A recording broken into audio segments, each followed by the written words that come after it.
Então vamos compartilhar a palavra do Senhor. Irmãos, o texto é bastante conhecido, está no Evangelho de Lucas, capítulo 8, e nós vamos estar lendo dos versículos 43 ao 48. O tema da mensagem é a orla da sua veste. Diz assim a palavra de Deus: certa mulher que havia 12 anos vinha sofrendo de uma hemorragia, e a quem ninguém tinha podido curar, e que gastara com os médicos todos os seus haveres. Veio por trás dele e lhe tocou na orla da veste, e logo se lhe estancou a hemorragia. Mas Jesus disse: quem lhe tocou?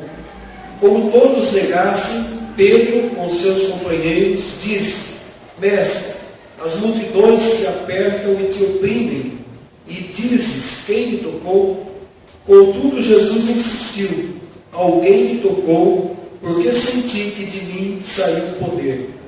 Vendo a mulher que não podia ocultar-se, aproximou-se trêmula e, prostrando-se diante dele, declarou à vista de todo o povo a causa por que lhe havia tocado e como imediatamente fora curada. Então lhe disse: filha, a tua fé te salvou, vai-te em paz. Amém? Essa é uma das curas mais conhecidas que o Senhor Jesus Cristo operou no seu ministério aqui na terra. Eu estava refletindo nessa passagem, comecei a ler, e o Espírito me levou a refletir na orla da veste de Jesus. E eu fiquei pensando assim, mas por que a Bíblia fez questão de dizer que essa mulher tocou exatamente na orla da túnica de Jesus? Não era mais fácil, no meio da multidão, ela ter tocado no ombro, na região da barriga, da perna? Os judeus se vestiam com túnicas.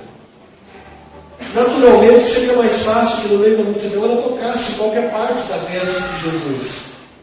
Mas a palavra diz que ela tocou na orla da veste de Jesus. E eu comecei a procurar alguma coisa a respeito disso, pedi ao Espírito Santo que falasse qual o significado disso. E aí o Senhor foi trazendo, da graça dele, algumas coisas bastante interessantes a respeito disso. O que era essa orla da veste? Primeiro a gente tem que entender o que é. Os judeus, ainda hoje, os árabes, eles se vestem com túnicas. É o costume da cultura deles. Os judeus ortodoxos, por exemplo. E bem embaixo da sua túnica existem franjas. Essa é a orla da veste. Eram franjas que ficavam bem na parte mais baixa da túnica, praticamente arrastando no chão.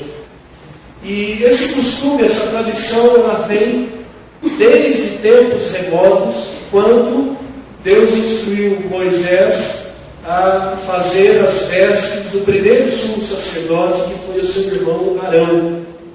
E as vestes de Arão, se você olhar lá nos detalhes, em Levítico, também em Números, que falam das vestes do sacerdote, você vai ver que ela tinha franjas nas suas barras. E o texto não explica por quê, simplesmente diz que haviam aquelas franjas na barra da túnica.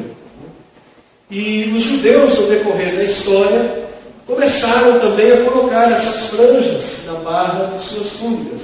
Os judeus mais religiosos, os que eram praticantes do judaísmo, e principalmente os fariseus, que gostavam de aparecer, de demonstrar a santidade.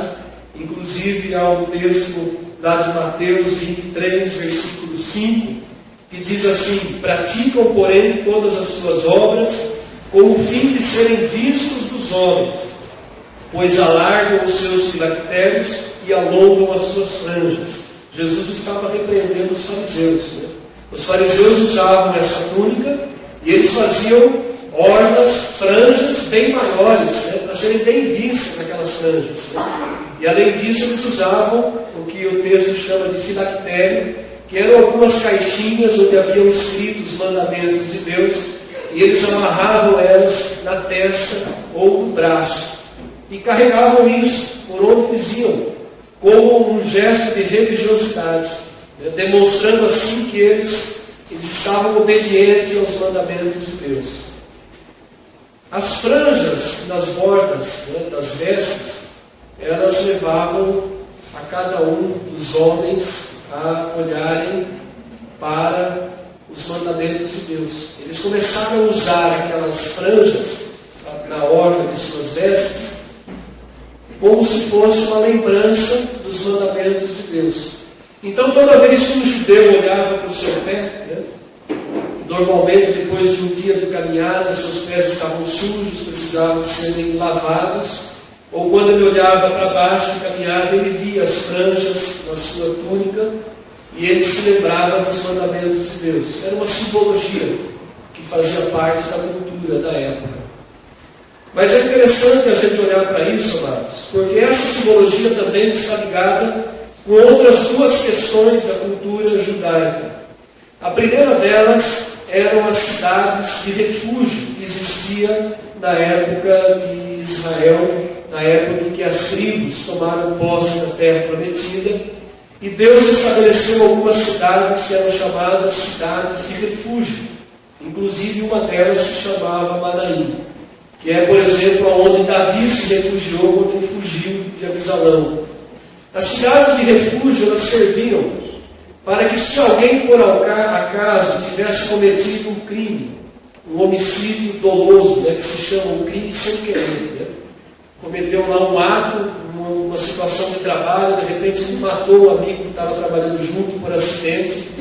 Naquela época, o que estava valendo era a lei italiana, olho por olho, dente por dente, e se alguém matasse alguém da família da vítima poderia cumprir a lei matando aquele que cometeu o homicídio. Então as cidades de refúgio serviam para quê? Para que essa pessoa que passou por essa situação corresse para essa cidade, se refugiasse lá e fosse julgada a sua causa. Se a causa fosse justa, se fosse comprovado que foi um acidente, ele poderia depois voltar para a sua família.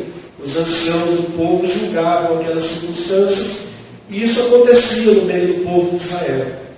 Uma outra circunstância que a gente vê que está relacionado com essa situação é correr para o altar e tocar na ponta do altar. A Bíblia narra alguns fatos, que aconteceram. Por exemplo, em 1 Reis, capítulo 1, versículo 50, você vai ver que Adonias, ele conspira contra Salomão, e ele foge, corre para o templo, e ele entra e toca na ponta do altar. Isso significava um pedido de clemência, um pedido de perdão, um pedido de misericórdia. E ali então, no caso de Adonias, Salomão até perdoou ele, embora depois ele conspirou de novo e acabou sendo morto. Era comum também no povo de Israel que isso acontecesse. No passado, quando alguém tinha alguma culpa, e antes das cidades de refúgio terem sido estabelecidas, as pessoas poderiam entrar e tocar naquele altar que ficava no átrio, na parte externa, que era onde se consumia o holocausto. Então colocava ali, colocava a mão ali na ponta do altar, significava: olha, eu errei, eu estou clamando misericórdia, estou clamando perdão, julga a minha causa, me perdoa. Era um pedido assim de perdão, um reconhecimento de erro. E a gente vê esse fato acontecendo várias vezes dentro da história da palavra de Deus. Eu citei, por exemplo, 1 Reis 1,50, quando Adonias ele toca no altar, na ponta do altar. Em 1 Reis 2,28, Joabe faz a mesma coisa. O grande general de Davi, que havia matado, derramado muito sangue inocente. Quando Salomão assume o trono, Joabe, que havia conspirado contra Salomão, corre também para o altar e põe a mão na ponta do altar. Só que Joabe não teve a mesma sorte que Adonias. Salomão deu ordem aos seus oficiais para que ele fosse morto lá no altar mesmo, se não saísse. E foi o que aconteceu. Então era uma atitude, um pedido de clemência. Uma outra passagem que nós podemos analisar é 1 Samuel 15, 27 e 28. até convido você a ler, porque essa passagem é bem interessante, né? Saul havia se voltado contra Deus, desobedecido ao Senhor, já pela segunda vez. E aí ele recebe a visita do profeta Samuel com uma palavra de juízo contra a vida dele. E lá em 1 Samuel 15, 27 e 28, você vai ver assim: virando-se Samuel para se ir, Saul segurou pela orla do manto, e este se rasgou. Então Samuel lhe disse: o Senhor rasgou hoje de ti o reino de Israel, e deu ao teu próximo que é melhor do que tu. Veja que circunstância. Saul, ele tenta tocar na orla da vestimenta do profeta Samuel, tentando ali um falso pedido de perdão, e quando ele se agarra a orla da veste de Samuel, a orla se rasga. Não foi coincidência. Deus estava exercendo juízo contra a vida de Saul e dizendo para ele: olha, acabou as suas oportunidades, né? Chega, né? Eu te fiz bem, eu te ungi, te capacitei, você quer viver do teu jeito de desobediência a mim, você não vai reinar mais, já preparei alguém melhor do que você no teu lugar, que foi Davi, né? Então Deus estava ali dando um ultimato para Saul, né?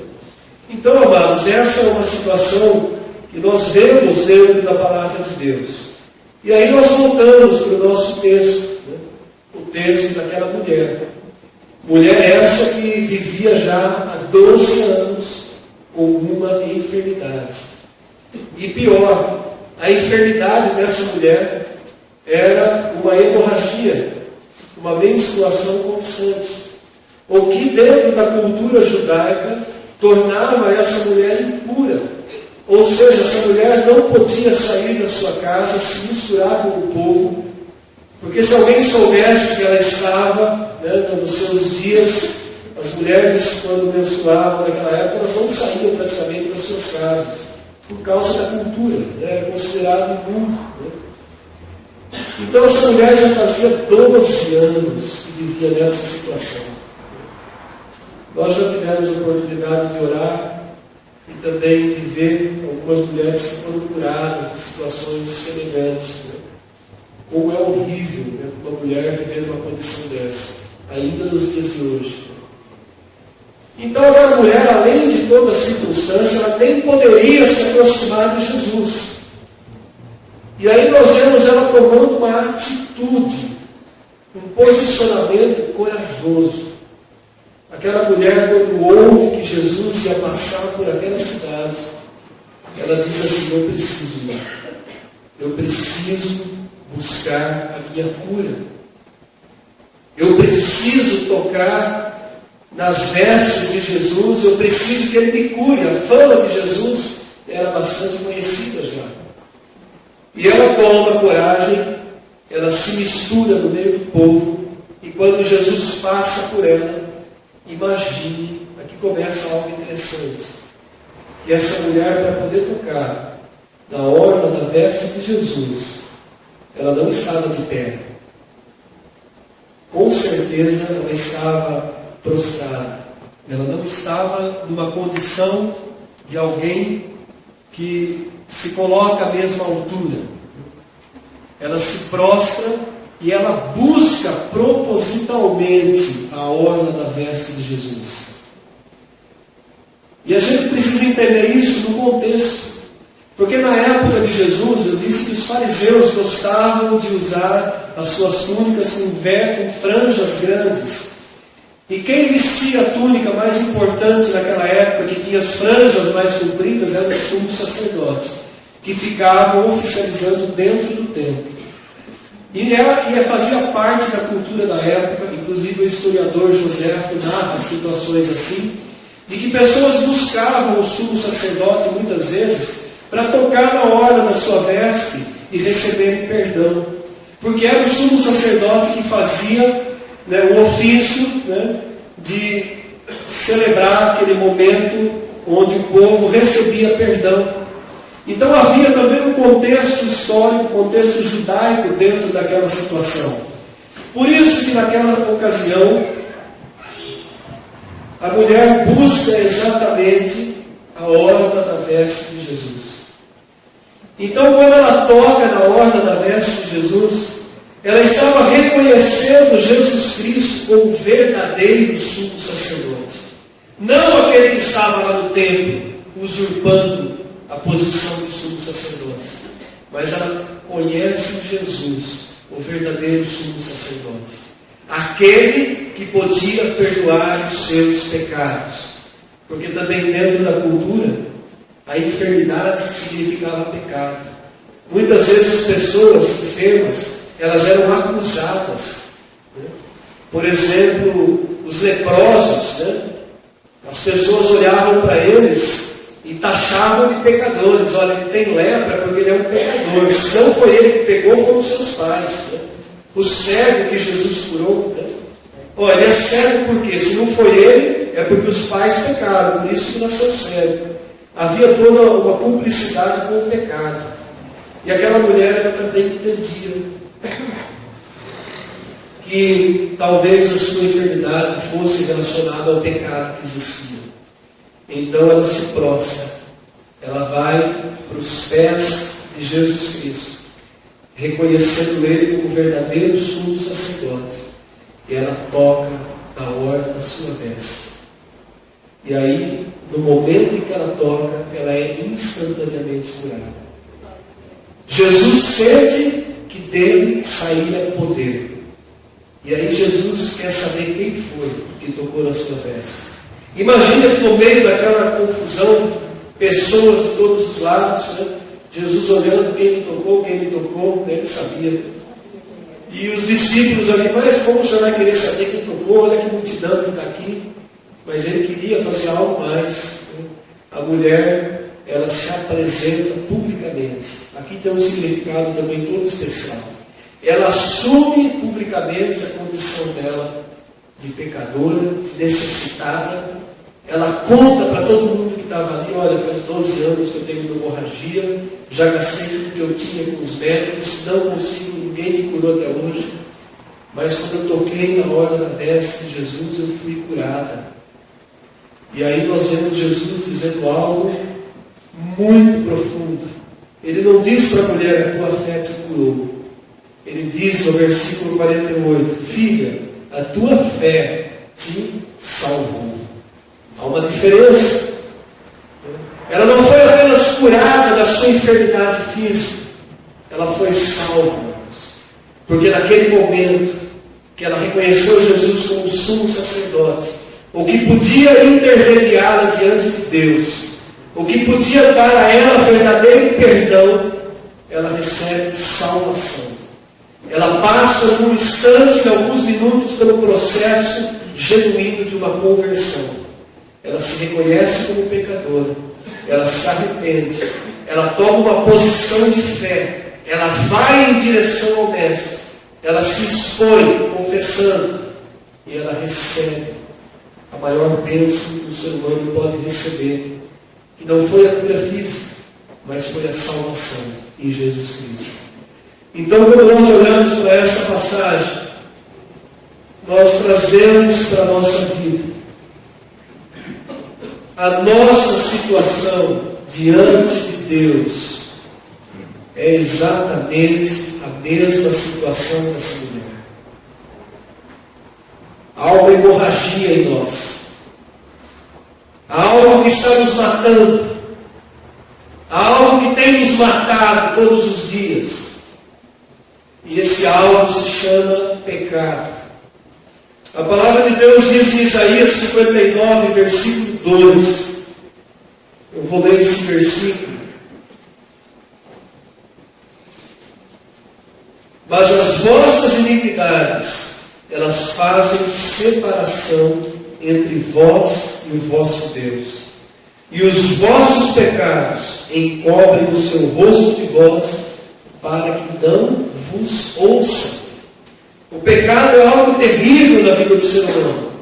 O pecado ele faz separação entre nós e Deus.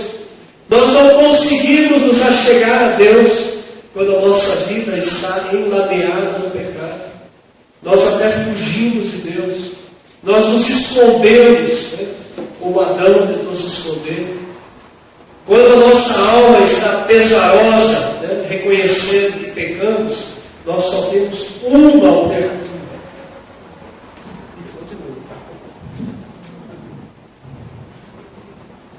Nós só temos uma alternativa. E essa alternativa é correr para as vestes, né, para a orla da veste de Jesus. É reconhecê-lo como verdadeiro e único sumo sacerdote.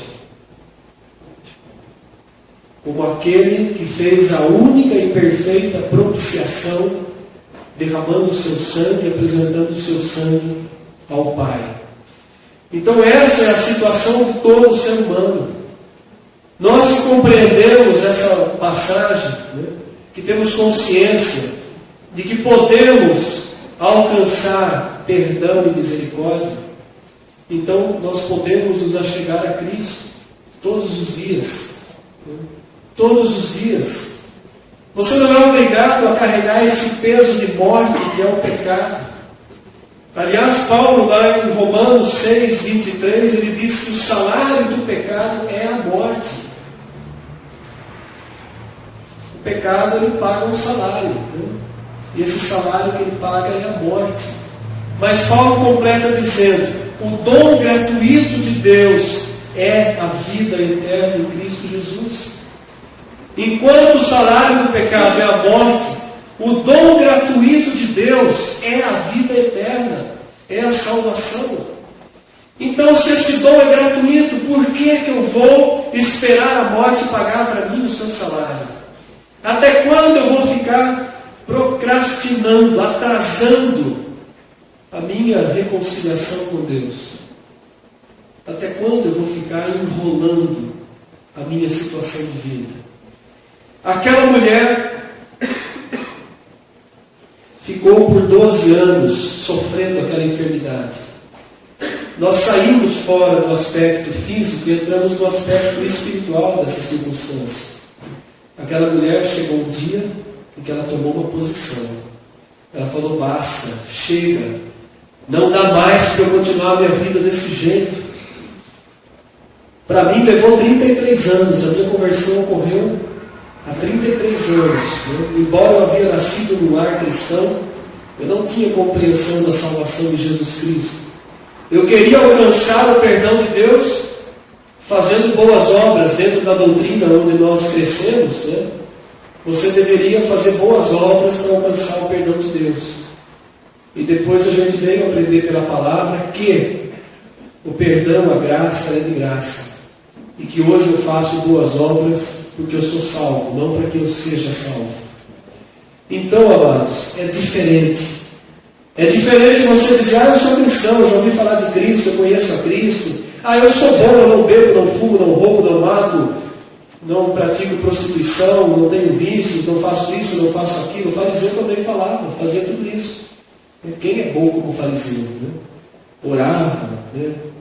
Ia no alto do templo, se exaltava, usava vestes que resplandeciam a santidade dele. Não tinha santidade nenhuma, era pura aparência. Há muita gente dentro das igrejas vivendo de pura aparência, mas necessitando urgentemente tocar na orla da veste de Jesus. E Deus preparou essa noite para que muitos aqui hoje possam usufruir dessa boa notícia que Paulo, o apóstolo, nos dá. O dom gratuito de Deus é a vida eterna. O dom gratuito de Deus é a vida eterna. E eu não estou pregando isso para pessoas que não são crentes. Não é um culto evangelístico. Eu conheço todos da Manaim, só não conheço os que estão nos visitando. Eu sei que todos são convertidos. Mas eu quero trazer isso para o aspecto que envolve o pecado na nossa vida. Um pouco antes de celebrar a última ceia com seus discípulos, Jesus junta os 12, pega uma toalha, amarra ali na sua túnica, pega uma bacia com água, e ele vai lavar os pés dos seus discípulos. Aquilo era um gesto de humilhação, mas não só um gesto de humilhação. Quando você chamava alguém para comer na sua casa, se você fosse um judeu distinto, você tinha alguns empregados, ou de repente até um escravo. E quem vinha com a bacia para lavar o pé do visitante era ou o empregado da casa ou o escravo da família.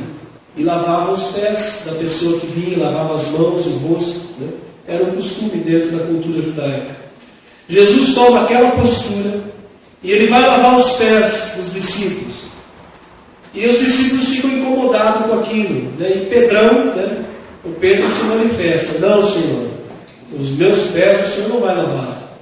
E aí Jesus fala: Pedro, se eu não lavar os teus pés, você não tem parte comigo. Eu acho que Pedro levou um susto naquela hora. Peraí, como que eu não tenho parte com o mestre? Que negócio é esse? O que ele está querendo dizer? Aí Pedro resolve dizer assim: bom, então, já que é assim, em vez de me lavar os pés, o Senhor me dá um banho completo. E Jesus fala: não, você já está limpo pela palavra que eu vos tenho entregado. Basta apenas lavar os pés.